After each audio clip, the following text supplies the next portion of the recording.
बहुत से पेशेंट्स का कंसर्न होता है कि हमारा प्रेगनेंसी टेस्ट तो पॉजिटिव है, लेकिन अल्ट्रासाउंड पर कुछ नज़र नहीं आया। हालांकि आप में प्रेगनेंसी सिम्टम्स भी मौजूद हैं और प्रेगनेंसी हार्मोन बीटा एचसीजी भी पॉजिटिव है, लेकिन फिर भी डॉक्टर आपको बताती हैं कि अल्ट्रासाउंड पर सैक खाली है, इसमें बेबी नहीं है और ना बेबी की हार्ट बीट है।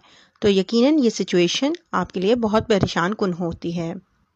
ये क्यों होता है, इसकी क्या वजूहात हैं और इस सूरत में हमें क्या करना चाहिए, आज की वीडियो में हम इसी पर बात करेंगे।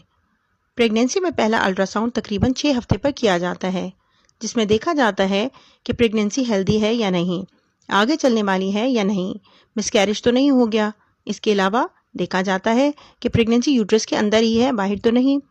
लेकिन अगर आपकी डॉक्टर अल्ट्रासाउंड करने के बाद रिपोर्ट पर लिख दें yolk sac and fetal pole not seen, तो इसका क्या मतलब है और इसके बाद आपकी डॉक्टर आपको 2 से 3 हफ्ते के बाद अल्ट्रासाउंड रिपीट करवाने का क्यों कहती है।